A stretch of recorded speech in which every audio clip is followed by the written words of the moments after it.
Hello and welcome to this week's episode of Search With Candour. I am your host, Jack Chambers-Ward, as always, and this week I am joined by two fantastic guests. A returning guest, Mr. Chris Green, back for quite a few times I think now. I think he might have the record for the most appearances on the podcast, and a brand new first-time guest, Amaka Chukwuma. We're going to talk all about the SEO chapter of the Web Almanac 2025. It's a really, really interesting thing that happens every single year. In fact, I did an episode with Jamie Indigo this time last year, basically kind of an introduction and a recap of what happened in the 2024 edition. If you haven't already heard that episode, go and check that out before you listen to this one. I think it works as a nice little intro and prologue to this episode. And we get into some really interesting data and insights with Chris and Amaka this week. I think you're really going to enjoy it. I think it's full of some interesting trends and hopefully some positivity, some hope, some fighting back of the doom and gloom that we see so much about in SEO and digital marketing and the internet in general these days. And if you haven't already, please do like and subscribe. Please do leave us a review, leave a comment, all that good stuff on Spotify, YouTube, Apple Podcasts, wherever you're watching or listening to Search With Candour. And without any further ado, here is my conversation with Chris and Amaka all about the Web Almanac 2025 SEO chapter. Welcome to a very special episode of Search With Candour. I'm joined by two fantastic guests this week. I'm going to kick things off with a man who I think has the record for most appearances on the show at this point. I've reclaimed it. He has worked in SEO for almost 15 years. You may recognize him from places like Brighton SEO, Digital Olympus, and talking at Search and Orange, previous appearances on Search With Candour, and many other places. He is the technical director at Talk Partnership and one of the first people I got to know in the SEO industry. Welcome back, Mr. Chris Green. Thank you for having me. It's awesome. I got the title back. Let me know if someone else wins it. We'll have to arrange a rebook at the time. Seb Atkinson is nipping at your heels, my yeah, friend. You got to battle it with Seb. I'll reach out. Seb has the advantage that he lives in Norwich as well, so he does come into the studio. So I'm only down the road. I can arrange it. And my second guest this week has worked in SEO and content writing for over 5 years. She is part of the FCDC Tech SEO cohort, working with people like Roxana Stingu from a couple of years ago. And you might recognize her articles from amazing publications such as Sitebob and Moz. Welcome to the show, Amaka Chukwuma. Thank you so much, Jack. Happy to be here, really. I'm happy to see Chris. Chris. So much for joining me. Not fed up with me just yet. Of course, I'll give a shout out, a little shout out to Sophie Brannan, who unfortunately couldn't join us. We did plan to record with Sophie, who I know has been on the show a couple of times before, but I know Sophie's been sick recently, so best wishes to Sophie. Hopefully she gets better soon. And we're going to dig into the SEO chapter of the Web Almanac 2025, because this is something I covered with one of the editors, Jamie Indigo, from last year. That was like the first episode I did of 2025, if I remember correctly. And now you guys are two of the authors of the SEO chapter.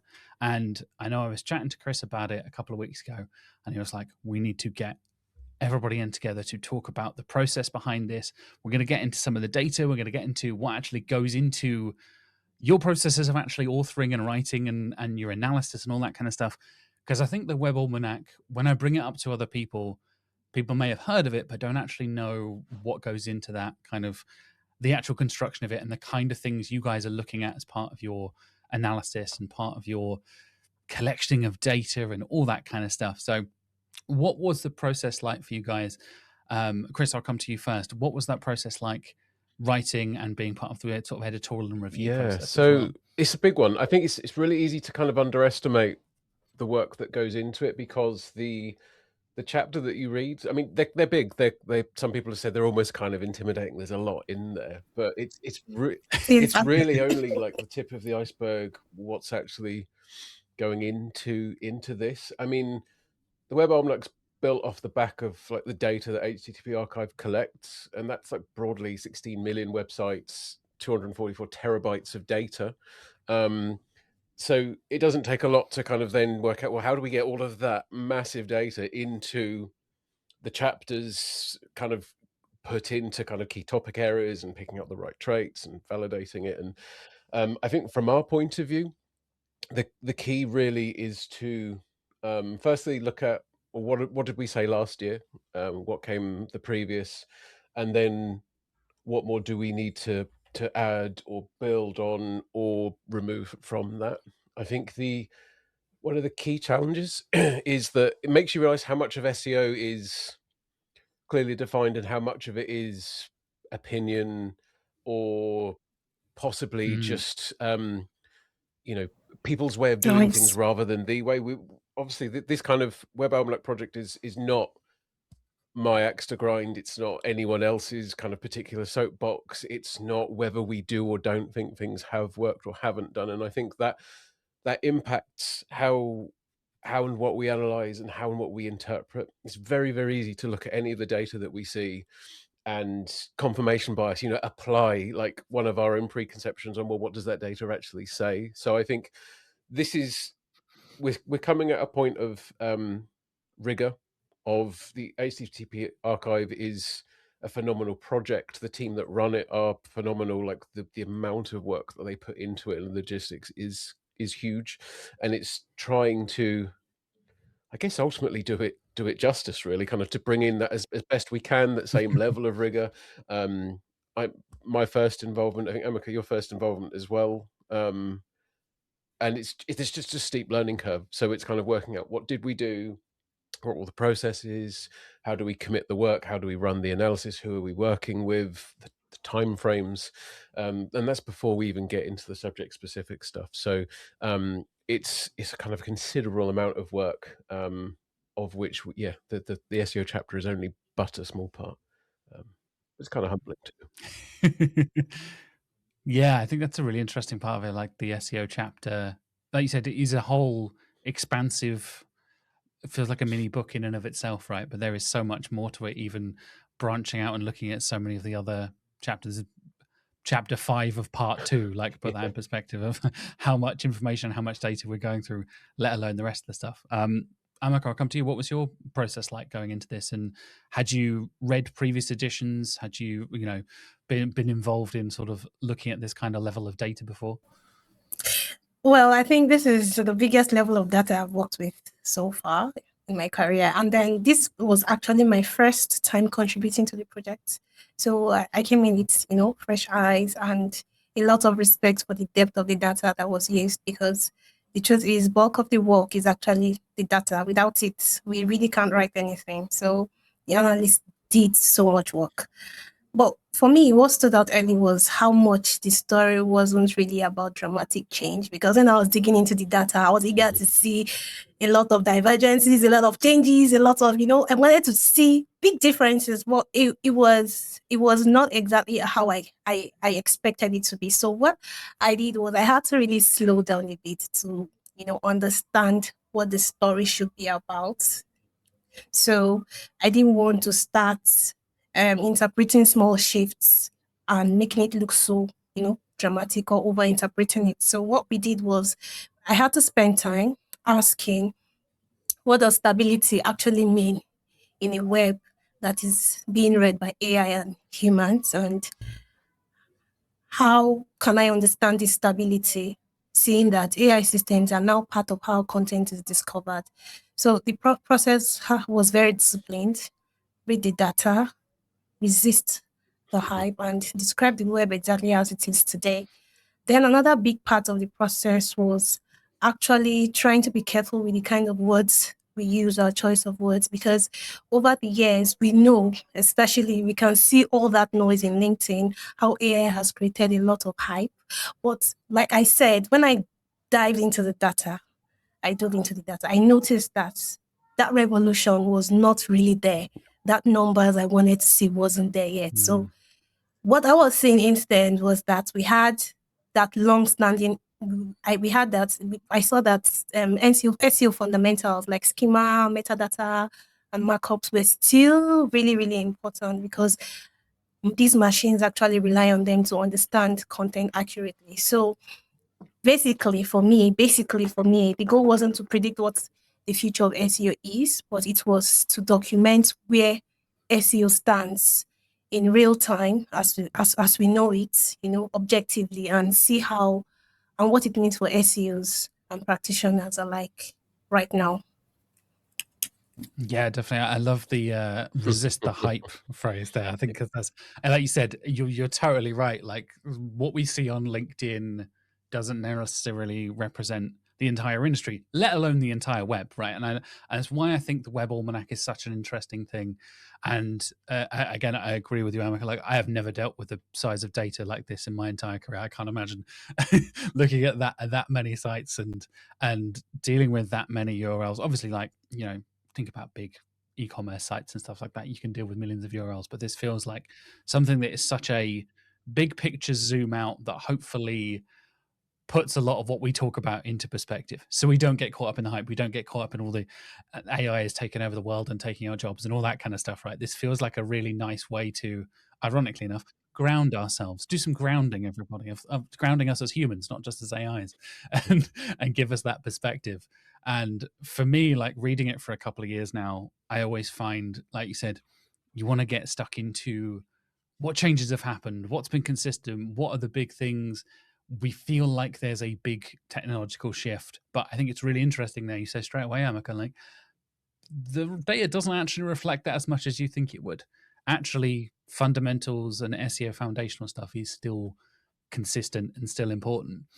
I guess I want to get into a little bit of hype stuff, a little bit of interesting stuff. What were some of the most surprising things do you think that came out of your analysis? Was there anything that you were expecting, an opposite that came out to be true, or something you didn't expect to happen at all? Was there anything that stood out to you, Amaka, that in your analysis? Okay, I think for me, there were no real surprises though, but it was just, for me, I think I just noticed that it appears the web has actually matured, like when it comes to going by or obeying the rules of web fundamentals, like I said earlier. Now, I think a few years ago, we were not seeing these basic technical issues being on point on sites, where I think sites were still having issues with these basic technical issues. But this year, I noticed that a lot of those foundations were in place and they were stable, like HTTPS, callability, semantic markup. Considering what the previous year's numbers talked about. So largely, everything for these fundamentals are in place and they are quite stable. Then something really subtle that was a bit surprising was meta descriptions for me. Like they appear to be getting longer again because we usually will talk about, let's make sure that our meta descriptions are within a certain character. Well, I see that publishers are likely they tend to break this rule. I don't know why, for whatever reason, but even with the fact that Google rewrites these snippets, I'm surprised that publishers still take out their time to write richer descriptions. Really, to be honest. Yeah, that's an interesting, I think we see a lot of, and we've got into that bit now, and I know Mark, our marketing director here at Candour, has said, we don't bother writing meta descriptions in the vast majority of cases at this point, because you're totally right. It'll get rewritten the vast majority of the time anyway. So does that kind of reflect what people are actually writing, or is that a sign of people just letting Google get on with it and just, in that case as well? Any surprises for you, Chris, along the way? So, I mean, it's not, I guess something that would have surprised me about a year ago was generally still how much of a mess a lot of the web is. And that's not to discount what Amaka was saying about like web standards, key compliance, HTTPS, core web vitals, things like that are inclining up. I think that the way I'd frame that is, as an SEO, I've done far too many audits to count, and a lot of people kind of obsess over perfect scorecards, getting as much done as possible. I think SEOs in general, I'm speaking broadly, kind of, we pride ourselves on like this kind of virtuous cleaning up of the web, making websites accessible, technically very strong. And I have heard in some places, and I don't wholly agree, that I think a lot of people feel that almost Google owes SEOs some kind of debt of gratitude because of how much we improve the web. Now, I'm not going to then discount that and say people shouldn't get kudos for that. Like, I've done this my career, but I think the actual impact of SEOs on the web from that point of view is actually really hard to identify. Specifically, when you look at the data of this kind of size, and you see the kinds of issues that some sites still suffer with, or some of the kinds of legacy markup or old stuff that's just simply wrong, it's still kind of a mess. And the reason why I say it's not a surprise really for the Web Almanac is because I scraped like the majestic million for a few things like over the last kind of year. And it's when you try and scrape and look at data over that scale, you just realize that even basic things you take for granted, like a Robots.txt serves a 200 and is a text file, and it does not include like CMS pages. And like, even those assumptions are wrong. You can't make the assumption that even something as fundamental as a Robots.txt is always going to be done right by all sites. So I would say the vast amount of sites in this kind of corpus are not great. So that felt kind of surprising. I think the other part is the part that maybe is a surprise, but in hindsight really shouldn't have been, is the power and the influence of CMS platforms on SEO standards in particular.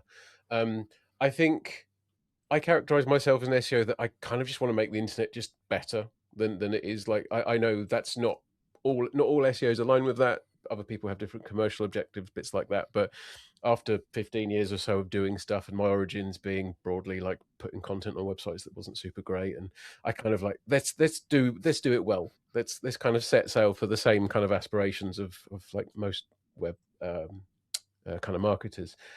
And I want to add that value. I want to do good stuff.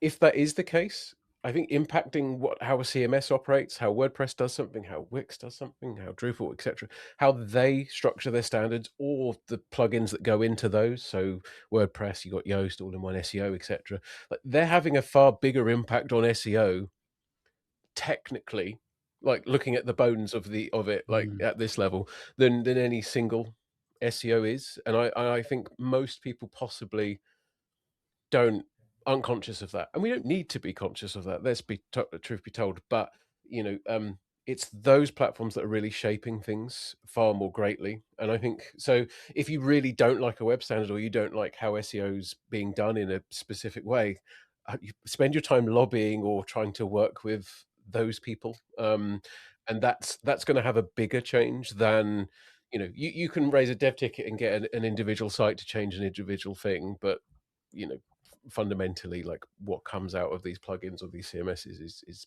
far more impactful on the wider web. Yeah, I agree. Totally agree. Yeah, it's a thing I often talk about, having conversations with people, how often we talk about I can't remember what the specific number is, but like the percentage of web that is powered by WordPress is always like the marketing tagline, right? And I do think we've definitely seen a diversification of CMS platforms in general, but the big ones, like you said, still do so much of carrying the weight of the web. And I think a lot also from an SEO perspective, so many plugins and stuff like that. Everybody uses Rank Math or Yoast or whatever. That not that many people in the grand scheme of things, I guess, because we're in our little bubble of SEO and we know what we're talking about. The wider world is far more reliant on how can this be automated for me? How can this process be easier, rather than I'm a technical SEO who wants to get digging around and make sure my robots.txt is perfectly, optimized and all that kind of stuff, whatever that even means.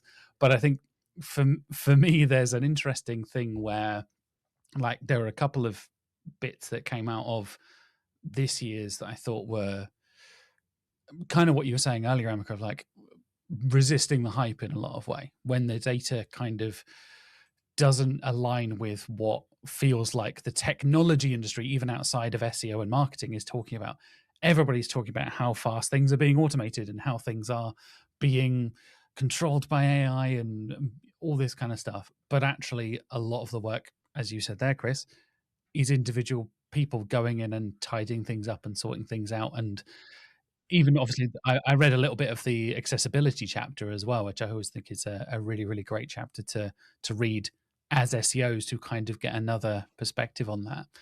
And seeing a couple of the changes there, where it's like, overall the web is getting more accessible, and overall the web is getting we are better at letting Google and other crawlers, AI crawlers included, crawl our site in specific ways, and we're better at controlling that. As you said earlier, like it feels like the web has kind of matured. Do you think there is, I guess, a kind of knowledge gap in certain ways of when to use things like robots.txt? Because I think a lot of people see that as a thing that is, the crawl budget big discussion that I think a lot of is often overhyped. Or do you think it is more of a, you should kind of be using robots.txt in general just as a best practice, no matter the size of your site? I think a lot of people kind of worry about that. And I noticed there was a divergence in mobile and desktop as well with robots.txt, which I thought was interesting. Yeah, I think there's two parts. There's a couple of parts that I think the robots.txt specifically, like we saw, I think we're starting to see how people use it is changing now. I think for SEOs, historically, it would be your version of crawl control would be Googlebot, maybe Bingbot. Although as the data shows, maybe not. But it would be can Googlebot access the right places? Are we using robots.txt to block some stuff that might be crawl budget related? Now it's probably one of the clearest indicators of the sort of shift towards AI is we're seeing robots used to control AI crawlers more. Reasonably large increase, I would say. I mean, in the entire data set, not masses, but you can see that. So I think it is definitely forcing people to think about it differently. I would also say that as a method of controlling kind of AI crawlers and bits and pieces like that, it's possibly not the most effective, but equally we're in a space and a time where not even just SEO teams, but a lot of organizations just don't have a super mature approach to crawling, bot control, bot management, because typically that's not really been a core SEO thing. So that I think is a kind of a key change in how people are utilizing it and using it. I can't remember what my second point was now. The second point, long ago. Amaka, how about you? How are you feeling about robots.txt and that kind of, I guess, the broader adoption, and whether we're seeing the mobile desktop kind of gap kind of close in that way in general? Okay, I think I for that gap close, I'm thinking it's because of the unified system that they both adopt now, the responsive configuration. So core rules are applied consistently, regardless of the device that is being used. But outside robotext, I think I don't see any, major technical SEO divergence between mobile and desktop. Although you've not asked about that part. I don't know if I should delve into that now. Yeah, get into it now if you want. Absolutely. Let's get Okay, stuck in. so apart from there's a close, yes, the gap is closed when it comes to use of robotext between mobile and desktop, and that is understandably so. If we realize that all tools, I mean all systems, the mobile and the mobile and desktop are now using responsive configurations, unified configurations. But outside of robotext, we don't see that. I don't see that major technical SEO divergence between mobile and desktop, and that's because most of these foundational signals like directives, meta tags, structured data, we see that we configure them once and we share them across platforms. So it will be hard to see a divergence there, right? So I think where we still see a difference between mobile and desktop, it has to do with user experience and performance rather than in crawl and indexing roles, because those are influenced by hardware, networks, and layout constraints, and not by separate technical setups. And I don't even see that changing so much over the years, really, because the way desktop renders and the way mobile renders, their layouts are very different. Of course, we know that mobile layouts are designed to collapse sections for usability and all of that. So I really don't see experience and performance gaps closing so well, because they can only improve, yes, but I don't see them converging really much. Yeah, I think there's a few other changes that I've seen that a bit line up with what you're saying about I think the key ones, obviously mobile core web vitals and desktop. Like desktop generally does better, but that's usually to be expected in that. But mobile is increasing. I think the only other call out, and again, this comes back to the user experience point that you mentioned, Amaka, about the different devices, is rendered word counts. Desktop still errs on being longer, but not a lot. Only 5 to 10% difference depending on where we're looking at. Like at the median, it's probably about 30-40 words difference. But I think that is calling back to those few instances where that experience that renders differently. That's possibly what we're seeing, but I would say that's so small. A lot of these margins and a lot of what we see are quite small. I think that's the other thing that people potentially risk doing when reading some of these chapters. Again, I said it right at the start, that kind of confirmation bias is when we make conjecture over why these changes are, the more adventurous the leaps or the conclusions we want to come to, the more likely it is kind of like our own biases setting in. I think coming back to a point we're saying about wanting to find like the footprints of AI or optimization for AI on the web and on this data set. Like, I think the thing about some of the key ways that we anticipate these things to change. So what does generative AI do? Well, first and foremost, content generation, spam, web being flooded with automated content, bits and pieces like that. It's not really something that we can audit or check so easily with this data set. Like just doing a raw like diff of this, this year's data compared to last year's data. There's so many reasons why the amount of pages that we see may or may not change, why the word count may or may not change. And it's only when you kind of aggregate, roll up, and then you start to look at the averages that you can kind of start to make tentative ones. So it's probably by way of caution and for people looking at this and being like, well, we're seeing this difference between these two. Some are clearly trends like that, this convergence between mobile and desktop, the adoption of HTTPS. Those are, they kind of are backed up in other sections and not just conventional wisdom. I think the data does tend to support. But other things is the kind of suppositions we can make. Like one of the other facts that I saw is the rendered raw word count diff. Like actually in some instances it looks like the difference in word counts in the rendered version is slightly higher now. And one hypothesis you could say is, well, SEOs are more confident that Google can better render JavaScript, so are more happy to leave content to be rendered at that point. Sounds reasonable, but as a kind of a definitive statement, there's a lot of other assumption that we kind of put in the mix, and obviously the first and the foremost being that would be down to the SEO's impact in that kind of that change, that differentiation. So we can see some interesting things, but some of them, and again thinking back to the chapter, and while a lot of what we'll discuss now isn't mentioned in the chapter, is simply because there's nothing sort of super concrete. But yeah, that's it is an interesting kind of thing to think about, and I think it kind of leads you to think, well, what are the levers that might impact certain things? What decisions might impact these changes? But also for SEOs, where are these decisions coming from outside of our function? So Jack, you mentioned like the accessibility chapter. We've got like page weight, we've got CMS. There's the web is like a big confluence of all of these different teams like pitching in and being involved and having impacts, and actually that's probably a good grounding for anyone reading it, is read around the other chapters, because you may or may not be able to make equally strong kind of rationales or hypotheses about SEO changes from accessibility, from page weight, from CMS. So I think looking at it as the whole probably helps there as well. Yeah, I think that's a really interesting. I've just opened the CMS chapter on my second screen here, and 64% was WordPress, so 64.3%. So I feel like that is lower.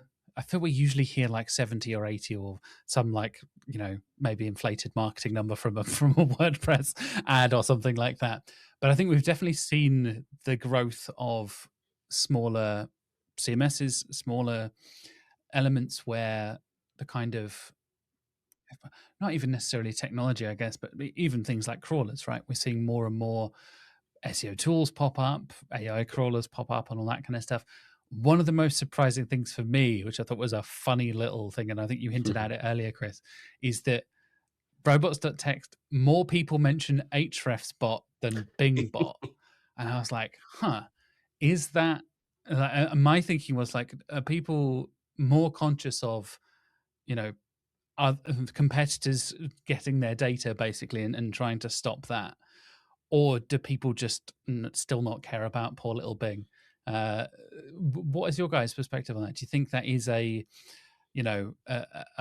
worrying kind of thing that people aren't respecting Bing enough, considering we talk so often about Bing being a key to powering a lot of the LLMs we talk about? Or do you think it's kind of just the nature of where we are in the industry at the moment?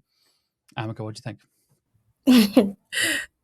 I'm definitely going with the fact that Binge is just being ignored, and I don't think that's a good place to be. I say they are like in an awkward middle ground because people see them as not important enough to configure any special rules for, but also not annoying enough to block. So Google, everybody knows, oh, Google has to be allowed to crawl my site. So it is the default assumption, right? So most sites, the only reason why most sites would ever mention Google bots for robot in their robot text is if they want to grant it some special permission, or set crawl delay, but it's never to block it.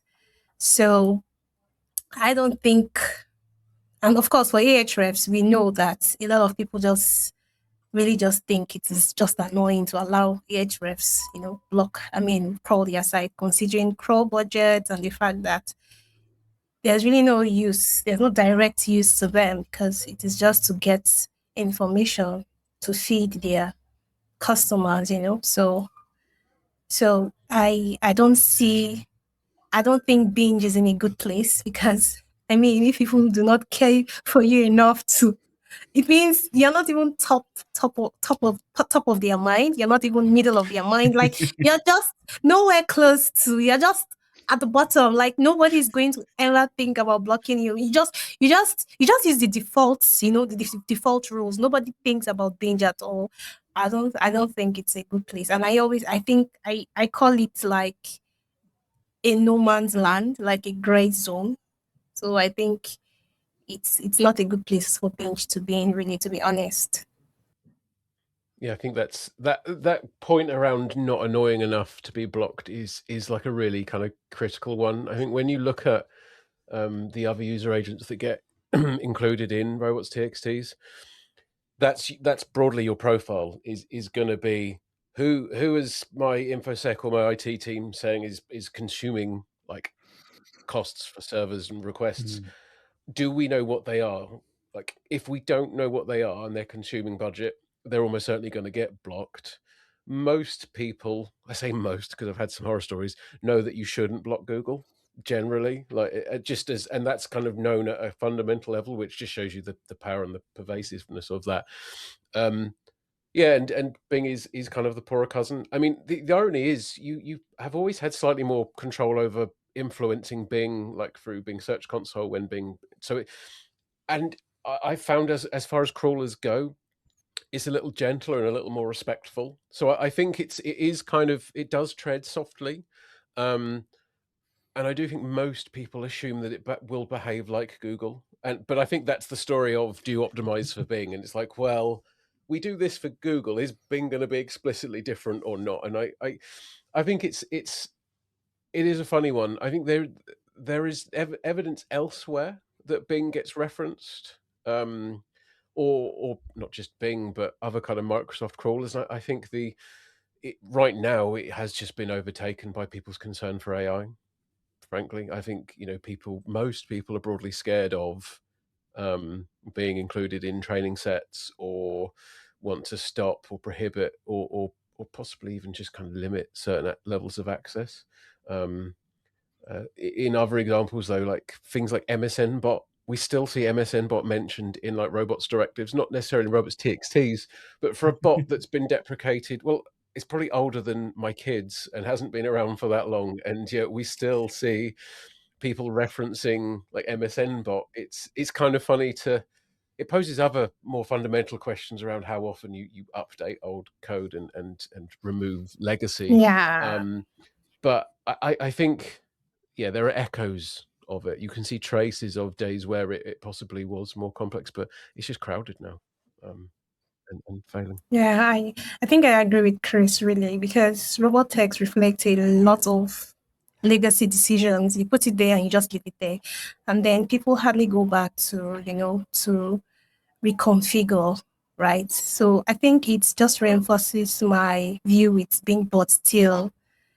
It doesn't cause enough friction today to force a reevaluation, because if it did cause friction, people would actually go back to their robot text to say, oh, let's reconfigure. But as it stands, nobody is doing that. So I think this could be this might just be what I'll term inherited configuration. Like it's been there for years and it's just a legacy and nobody's thinking about doing anything about it. And being bot is really not doing anything to make us think about it, So Yeah. That point you make on legacy is really Yeah. important though as well, is again, coming back to mentioning of MSN bot, like there's so many things that I've done in my career, like recommendations I've made because Google or another has said we need to do it, like authorship markup or Google Plus inclusion, or how pagination handling is, or AMP, which we still see traces of. There's these kind of initiatives start off with like really good intentions, but a lot of the sites that implement them never ever remove them, and a lot of times it's not actually ever an issue, but these kind of decisions, failed projects, depreciated markups will endure for quite a long time, and I don't think a lot of it is super damaging, frankly, but I think for those people that rush to implement markup or changes with the hope or the aspiration that maybe they'll benefit in an outsized way from it, um, I don't know if it's going to cost you any significant amount to do it. I would be. I mean, I've done this for long enough to be super wary. I remember when meta description counts in search kept swinging wildly, and when it's like Google have increased it or they've dropped it. And I remember being at an event, and someone had asked a Googler, "Well, I've just rewritten all my meta descriptions, and now you've cut the length off. Like, who's going to account for that lost funding?" And I'm intentionally not naming names, but this Google was like, "Why have you done that? We never told you to do that. What?" And I think that just, I'm not saying either of them were right on that front, but it does make you think. It it it can be a beneficial thing to stand back and observe and kind of weigh it. Like, what impact does this mean for me right now? What cost does it take to implement? If it turns out it's not useful, how and when do we remove it? If we need to remove it, I think those kinds of questions, that slightly more sober, data-backed way of implementing changes. The more sites you implement on, and the more expensive it is to implement sort of tiny changes, the more you have to worry about this stuff too. Like, again, come back to WordPress. I click a button, it's there. If I don't want it, I unclick that button, or it'll get removed in a later update. But not everyone lives in that world, and we definitely have to take things a bit more careful then. Yeah, definitely. I think the legacy side of it is really interesting, and also what you both touched on there of the Bing bot isn't annoying anybody kind of thing. Because I feel like a lot of what we saw, there was obviously an increase in the other user agents, GPT bot and Petal bot, and so many other ones that are being used for AI crawlers and LM crawlers. That it is more about, I think people, you could see one perspective like, oh, nobody cares about Bing bot because nobody talks about it. But actually, it could be positive It's that benign. it's not Yeah. pissing off any webmasters. It's not annoying anybody by, like you said, Chris, being obnoxious and crawling too much or disrespecting any rules or anything like that. And what you said earlier, Amaka, I think was really interesting. Of like, it's a way of us, like, not necessarily controlling, but better understanding what is going on from different crawlers and different bots and things like that. And I think it's a huge part of, yeah, I'm thinking of examples from clients I've worked with in the past, like the MSN bot example of like, oh yeah, the guy who set this up doesn't work here Yeah. anymore. So there's going to be a legacy of like technical debt and CMS stuff, and whoever wrote the Robots.txt is, retired now or whatever, like all this kind of stuff. And there's those little, like, almost like human elements that you kind of forget, like, oh yeah, that does affect the web, like that does have a huge impact, where set and forget, or like, oh, have we updated that, did Does anybody know the login details? Do you remember how to set this up? I don't know how to do that. Okay. You end up stuck with something that's 5-10 years out of date. Inherited. Yeah. Exactly. I think the other side of this, we keep talking about obviously AI crawlers, LLMs, all that kind of stuff.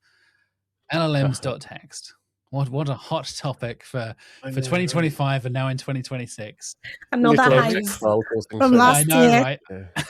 Yeah.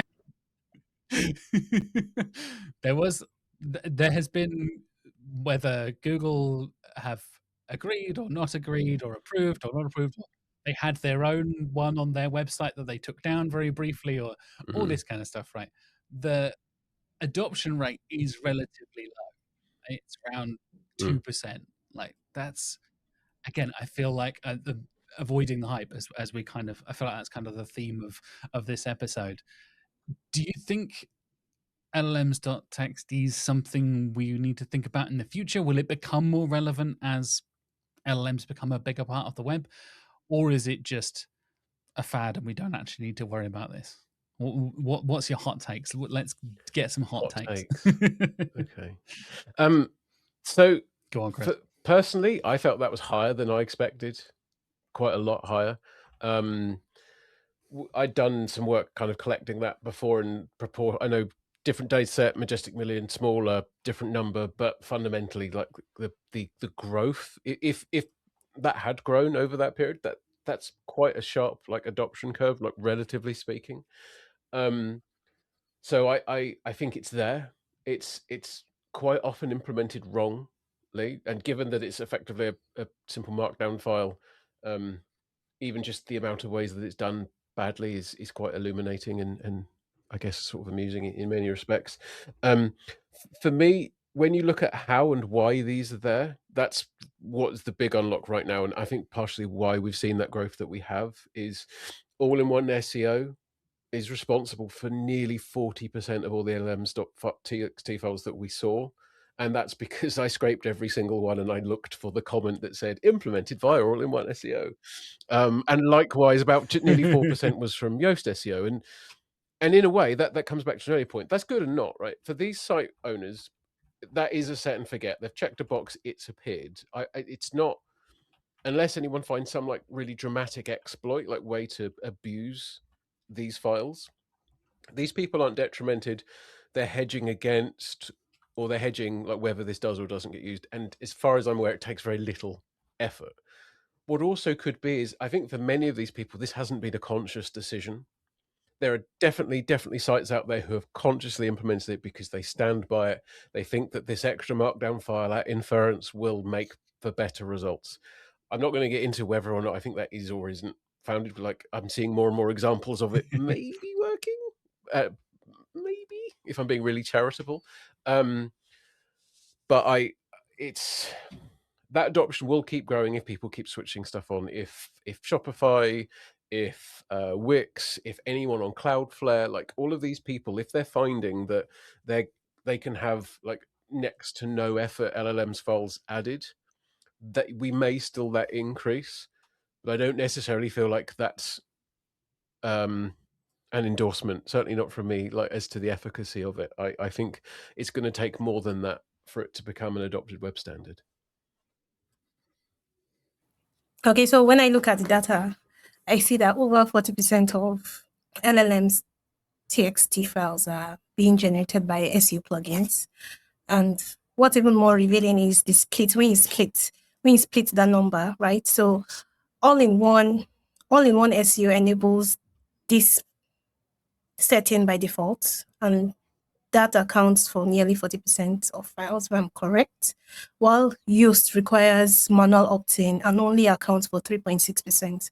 Now, this suggests that when site owners have to make an active choice, adoption drops dramatically, right? So a significant portion of that 2% overall adoption may actually be passive and not intentional, because going by the fact that all-in-one SEO enables it by default. This also ties back to what Chris was saying about changes in SEO. When companies like this, CMS platforms and plugin service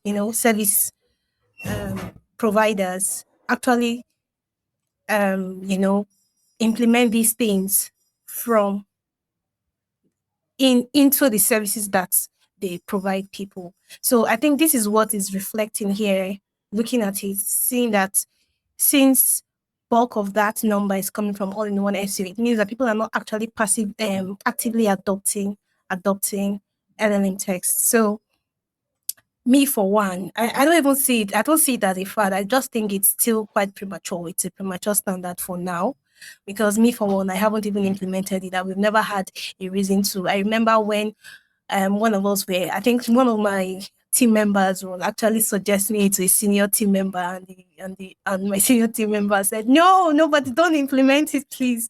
I haven't personally tested it, but because we've really not seen much ROI, we've not had people talking about if it has worked. Like it has really not been, we've not really seen evidences like we have seen for markups, because at least we have seen that yes, markup has actually worked over time.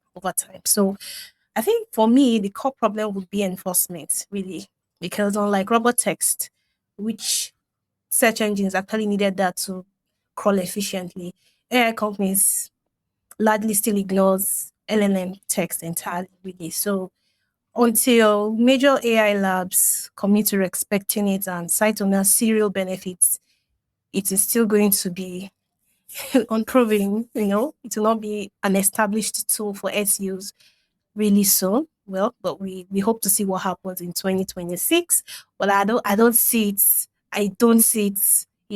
I don't see the adoption rates climbing up that fast in 2026. To be honest. Yeah, I think that's a really interesting. Like you mentioned, the amount of it is powered almost by default by CMSs and plugins. That almost ties into what you said right at the start of the episode, Chris, was that kind of overall tidying of the web in a way that we're almost, I feel like we're not doing consciously, but there are the platforms and the tools that we're using that are kind of doing that, not for us necessarily, but as part of a almost a new standard. Like the default is a higher standard is basically what I'm trying to say. And I think that's an interesting thing for us as SEOs, and more importantly, I guess, us as users of the internet and the web as a whole, where it might not necessarily be, as exactly as you said, Amaka, you get people being like, don't implement that, please don't do that, please don't waste your time. Like, you could be doing things that are far more impactful and effective than spending your time writing an LLMs.txt. But if it's there by default, then it is at least a little nudge in a particular direction. Whether that's the right or wrong direction, I guess time will tell. But that does fill me with a weird little sense of hope, right? That there is the overall standards, and I think that is a general message from the SEO chapter in general, is that overall standards are improving. The web is becoming more crawlable.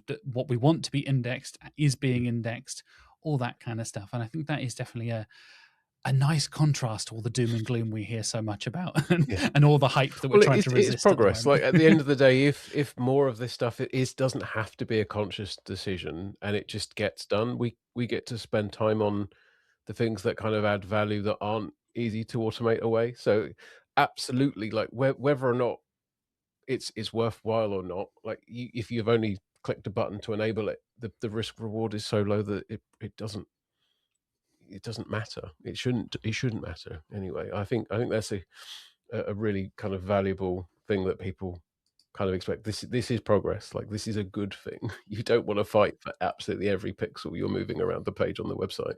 It gets very old very quickly. Definitely.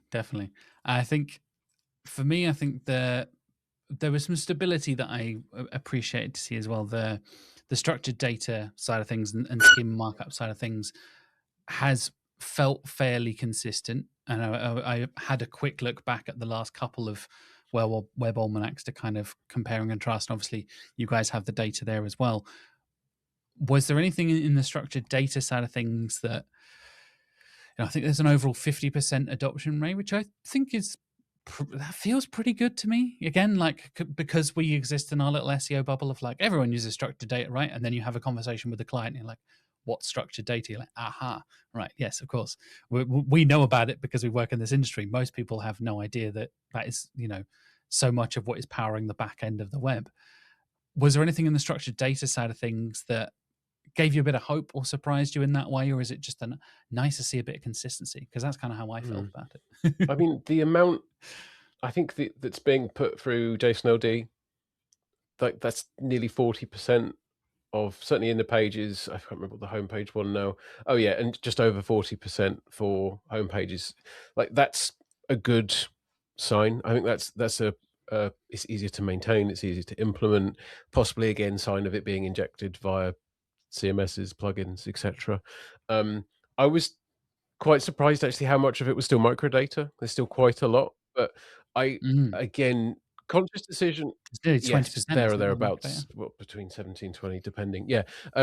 Conscious decision or legacy decision that no one's updated yet. I mean, one of the things that I don't have the data to, but could be an interesting one, and that this data is available for anyone to potentially to query, is how many of those sites that have JSON-LD also have microdata, like that kind of not an ideal combination, but potentially still done. I think it being used is there.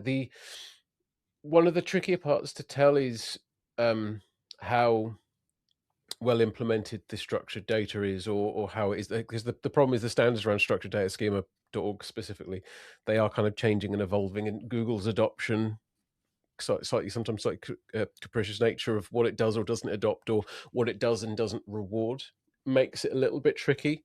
I think website was the key one that we did see. That's probably one of the most used forms of structured data. Really simple, really clear benefit. We have some other types that are far less kind of reflected within the data. I know a lot of the charts actually in the chapter only really show you the top kind of amount, but if you, again, at any one of these charts, you can kind of click through and you can see where that original data is sourced from. I think there's a lot of junk in there, a lot of misconfigured, a lot of unknown stuff, but we are seeing some clear types that are being used lots, like list item, breadcrumb, organization, website. So it's starting to get there. I think looking ahead, this might be one of those areas that we start to see possibly pivot or tilting in an AI kind of era. I know whether ChatGPT uses structured data is not what I'm necessarily getting into. I think people will start to want to start to see the benefit of structuring their content properly now. For a long time, it's been really hard to prove the benefit or the value of it, to be frank. Like if it's not drawing a featured snippet in Google, people aren't doing it because they can't prove a benefit or a return. I think people might be forced to hedge more in an AI world where feeds are more important, agent to agent is more important, quickly being able to pass and extract data via lots of different services. I think it will cause people to turn back towards schema in a bit more of a way. So I think people are using it right. It's more correct than it was, but I think there's still a lot of room for growth. There's still 60% of sites that aren't really utilizing it, which I think is a lot of room to grow. Oh, okay. How about you? With structured Yeah, data, schema adoption, things like that. I totally believe that structured data will be used more in 2026 because of this AI frenzy we are in. And besides that too, there's something they call content chunking. I don't know if you've seen it around, how content writers are really chunking, In fact, for people like me, sometimes I feel like they're over chunking. And all of this is for AI to understand, your page better. But overall, we shouldn't overdo these things. I think we should always do these things with best practice in mind. And I'm very sure that there'll be I think there are other trends that will be a lot more, we'll be hearing a lot of buzz around those trends as well, just because of AI visibility and all of that. So I'm looking forward to all of these things and hoping that maybe when we see this noise, we are going to see the noise in the data too, hopefully.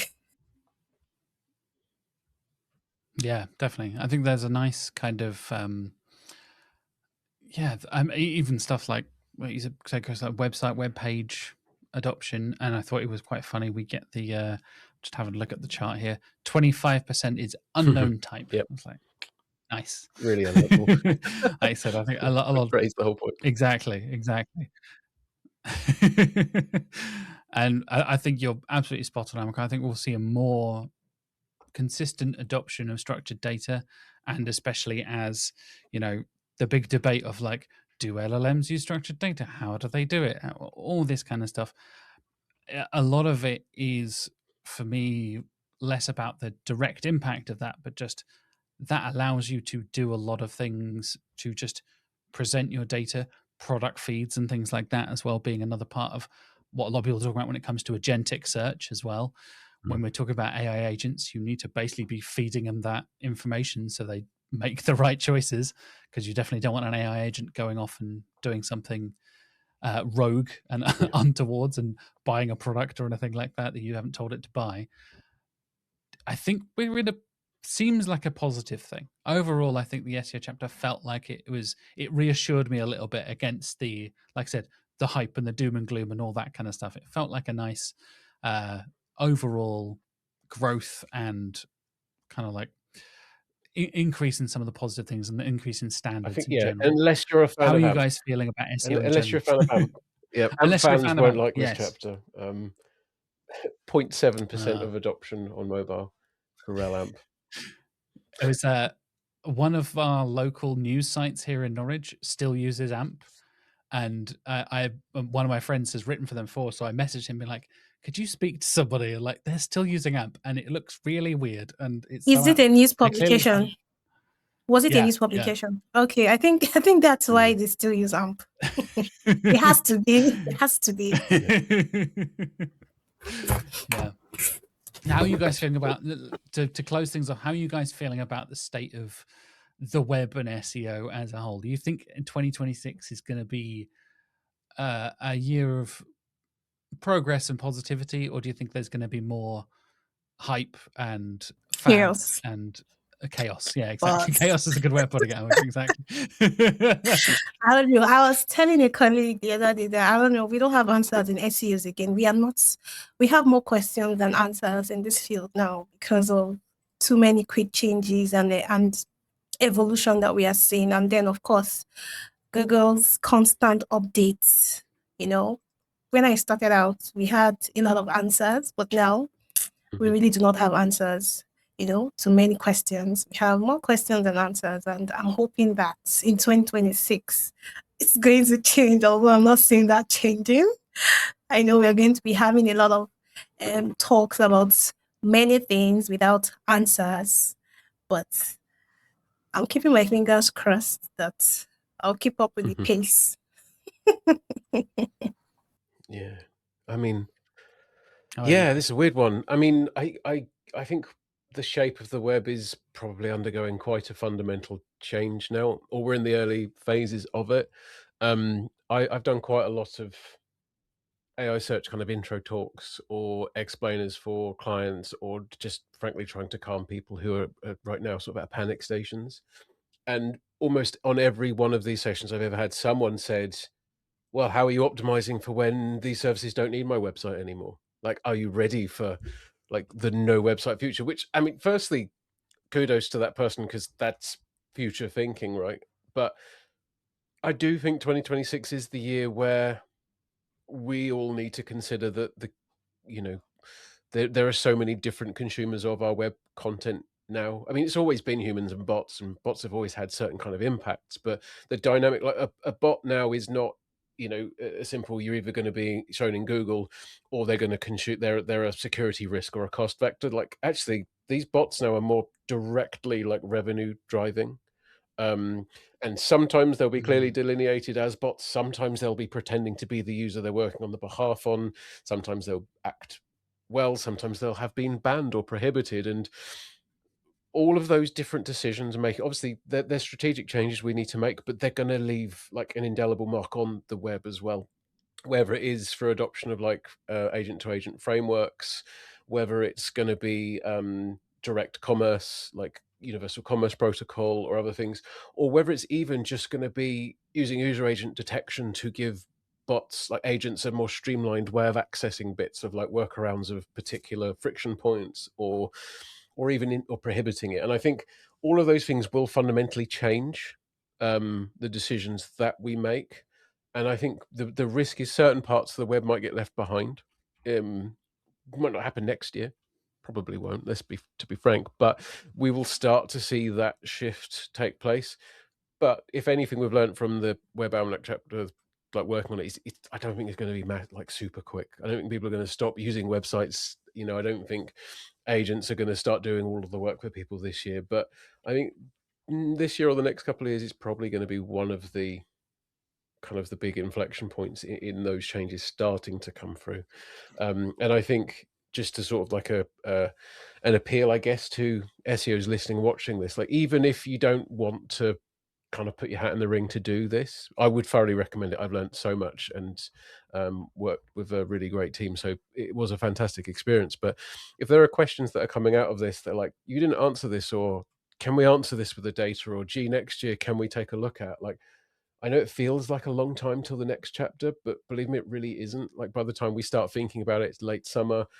Pulling all the data together takes such a long time. Like, put those questions in now. Like, send them to me or Amaka or Sophie or anyone involved in the chapter, and we'll route them into kind of key points and save them, because I think there's so much we could have asked in this data, so many queries that I wanted to run, so many comparisons that I wanted to run, and it's just big. And obviously this is a voluntary project. We all have day jobs, so I think I would really involve, like, with the SEOs, we have the opportunity to frame how we present it and how we talk about it and what we take from it.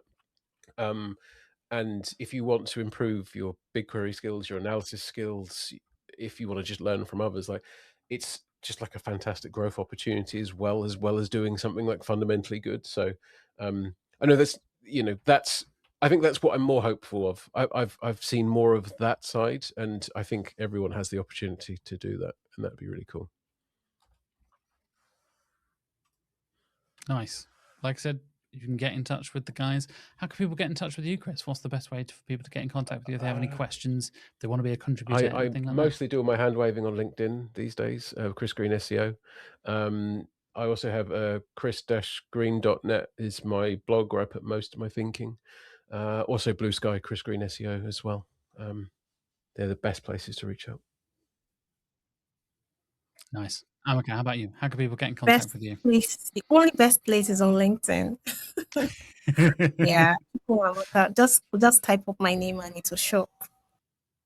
Nice. That's proper SEO right there. You can just type my name and you'll find me. That's I've done a bad job. Flex, right? Don't just search Chris Green. Yeah, there's too many of us. Unfortunately, you and I are blessed with boring names, Chris. But Amaka, you got it nailed. You got your SEO down. I appreciate that. It's a flex. Yeah. Awesome. Thank you guys so much for joining me. It's been a real pleasure to dig into some of the data and the details from the SEO chapter of the Web Almanac. We will do another one next year. Basically plan to make this a little annual series. We'll come back around and have another conversation later on. Exactly. Thank you guys so much. Thanks for having us. It's been awesome. Thank you, Jack. Thank you, Chris. And that wraps up this week's episode. Hopefully you enjoyed my conversation with Chris and Amaka as much as I did. Please do go and follow them and go and check out the SEO chapter of the Web Almanac 2025.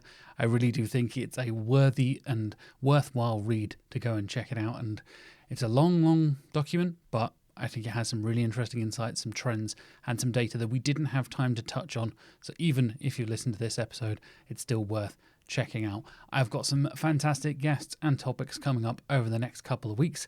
Next week, I will have Alex Dees from Meridian joining me to talk all AI search. How do you optimize for AI search? How do you track visibility and success and all that good stuff? It's a really interesting conversation with Alex. And I will have members of the Candour team joining me on the podcast. I know Mark did this many years ago. Team members like Rob and a few other people have joined the podcast before, and we're going to do it again. We're going to bring the awesome team members and colleagues here at Candour to share their expertise and insights and basically be a guest on the show like they would be any other guest. It's not a sales pitch. It's not anything like that. It is just genuinely trying to get interesting and cool people to talk about topics that they know about and that they're passionate about. We'll have things covering from keyword research to technical SEO to account management to client communication and plenty of other stuff coming up over pretty much throughout February, March, and throughout the rest of the year as well. If you are going to join us at Search Knowledge XL, hopefully you've seen the announcements on social media already. That is coming up on the 24th of September 2026. You can go to searchknowledge.org to go and check that out. And in the meantime, thank you so much for watching or listening. I will see you next week, and I hope you have a lovely week. See you then.